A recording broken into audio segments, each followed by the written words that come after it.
Hi guys! Welcome back to my YouTube channel, and for today's video, hi Jello! Hi! For today's video, maikli lang to, which is pupunta lang ako sa isang meeting kasi na-invite ako na parang maging endorser ng bagong shop or bagong coffee shop dito sa may tabi dito sa may school namin, and kita-kita na lang mamaya, and tingnan nyo ako habang nakikipag-usap dun sa basta yung kumuha sa akin. Bye-bye!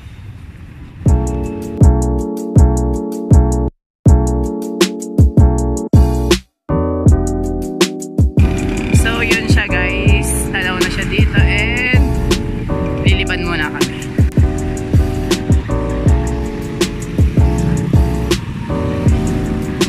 Sarado pa ba?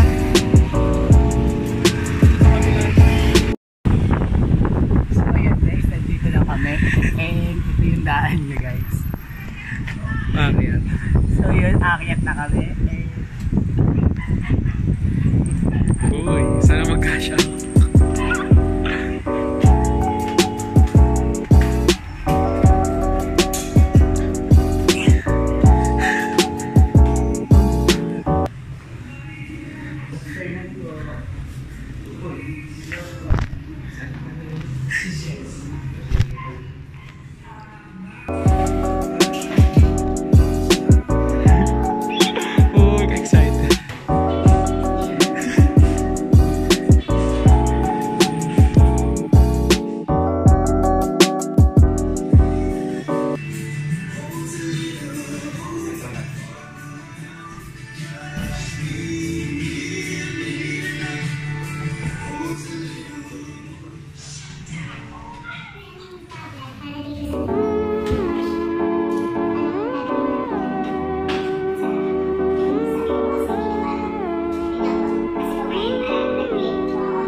Tapos na kami mag-usap. Then, yun, para pinag-prepare kami ng milk tea, and yun guys. So yun, titikman namin yung winter melon and Okinawa. Then, kita-kita tayo dito, and yun. Bye-bye!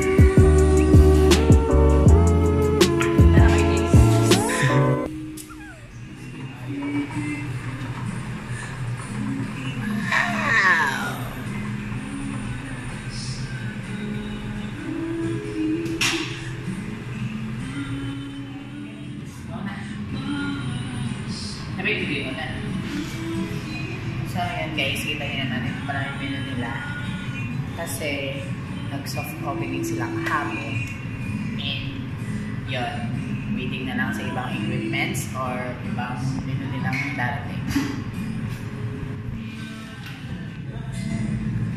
Yan guys, yun na yung Okinawa. Okinawa.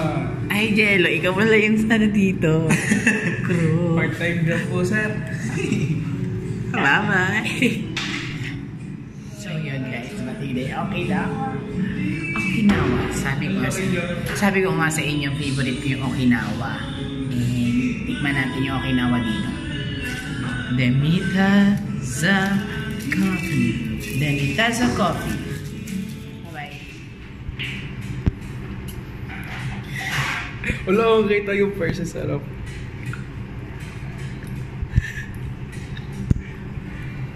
Bye-bye. Winter melon. Hi. Hey! So, ito naman yung winter melon.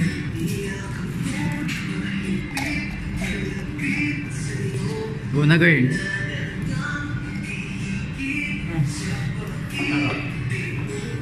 Well. Sarap ka te ah. Kaya, uy, papatagin pa natin ito. Masarap, promise. So yun, guys, natikman na namin and papatikim namin. Hindi muna namin nauubusin kasi papatikim namin sa mga klase namin. Bye-bye. So yun guys, tapos na yung meeting and it's already 1 o'clock and time na yung lunch namin.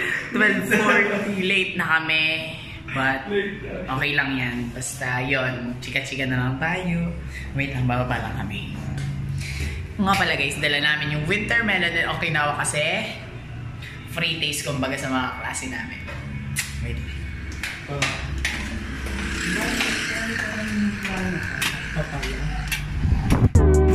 So yun guys, nakita nyo naman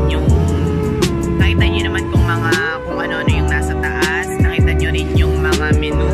And kung akala nyo is kakaunti pa, parang sabi niya kasi sa akin is parang may waiting pa tayo sa mga ibang equipments and or doon sa mga menu na darating kasi as in kakaunti pa yung nandun sa taas kasi nag-rush soft opening pa lang sila kahapon and naging successful naman daw. And guys, tulungan nyo ako, try nyo yung mga milk tea na dito and yung mga coffee or something na try nyo as in yun.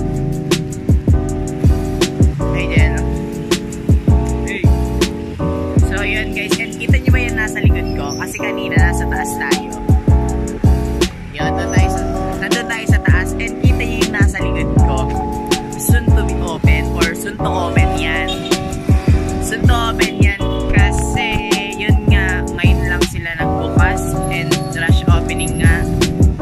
Sa mga next week or next month magbubukas na rin itong baba kasi yun, bago pa lang sila. Paulit-ulit. So yun, bye-bye and babalik muna kami sa school kasi late na kami. Bye-bye.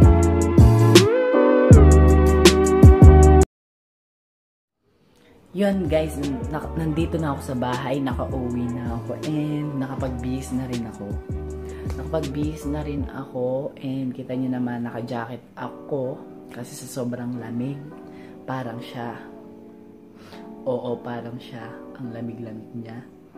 And yun guys, napaka-successful ng meeting. Ang dami pang mangyayari, ang dami naming napag-usapan and nakita nyo naman kanina na kakaunti pa yung mga menu nila, yung mga machines na dapat gamitin kakaunti pa kasi as in nag-rush soft opening pa lang sila kahapon.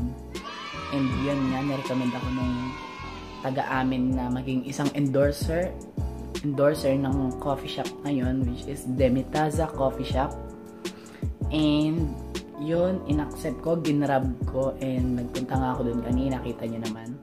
And yun guys, napag-usapan namin na bibigyan nila ako ng free taste ng products nila, mapapasta man yan or beverage, milk tea or kape man yan, and para ma-review natin kung ano yung pagkain na yun or products na yun. And reminder lang guys, bago lang ako sa gantong pangyayari sa pag-advertise, and ipinapangako ko naman sa inyo na pagbubutihin ko ang mga gantong bagay para lang sa inyo. Yun guys, going back to Demitaza Coffee Shop, nag-o-offer sila ng milk tea, and kita niyo naman kanina na pagkatapos ng meeting binigyan nila ako ng isang Okinawa and isang winter melon. And sabi ko nga sa inyo guys, yun yung favorite ng milk tea ko. Yun yung favorite flavor ng milk tea na iniinom ko. And syempre, hindi ko muna inubos. Hindi namin inubos ni Jello kasi gusto kong dalhin sa mga kaklase ko or sa mga kaibigan ko para matikman nila. And guys, pak na pak yung winter melon, and as the Okinawa, pak na pak talaga yung dalawa. Sabi pa nga ng iba kong kaklase na tara daw na punta agad tayo bukas, gano'n. And yun, makikita natin ang pangyayari sa susunod na araw pag nagbalik uli ako doon. Maganda rito guys is you can adjust the percentage of the sugar. And isa pa, gusto talaga ng Demitasa Coffee Shop na masulit mo yung bayad mo. And yung large cup contains 22 ounces of your own selection of beverage, and puno talaga yon without rice. And it's up to you kung papalagyan mo ng yelo or hindi. Kasi nga gusto talaga nila na masulit mo yung bayad mo and mas matikman mo yung flavor ng milk tea mo or kape mo, ice coffee mo, yun. Gusto talaga nila mas matikman mo yung flavor. And yun guys, ang theme nung Demitasa Coffee Shop is European, and ma-inspired ka talaga sa mga products and design dun sa loob ng shop nila. And yun guys, abang-abang na lang tayo or abang-abang na lang ako sa mga susunod na project with them.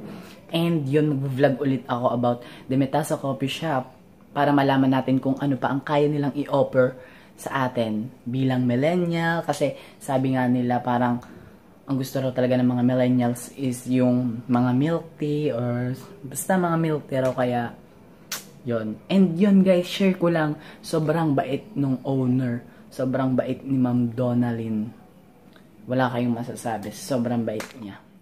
And yun guys, kung na-enjoy mo ang video na to, don't forget to like and share it to your friends. And yun nga, gaya ng sabi ko, abang-abang na lang tayo sa susunod na vlog. And yun guys, gusto ko lang magpasalamat sa inyo na nakaabot tayo ng 500 subs within or wala pang 1 month. Nakaabot tayo ng 500 subscribers. And yun guys, gusto ko lang magpasalamat sa mga nanood ng video namin, HSS Boys na nag-dance cover ng Pauwi na kami na baby, hindi ko na kaya. So yan guys, nagpapasalamat ako sa 15k viewers na nanood nun ng Pauwi na ako dance cover. And thank you to Sir Kyron dahil yon isa siya sa nagpadami ng subscriber ko. And yon guys, share ko lang din, baka sa susunod is mag-dance cover uli kami na abangan nyo na lang. So, yun guys. Bye-bye. Thank you po.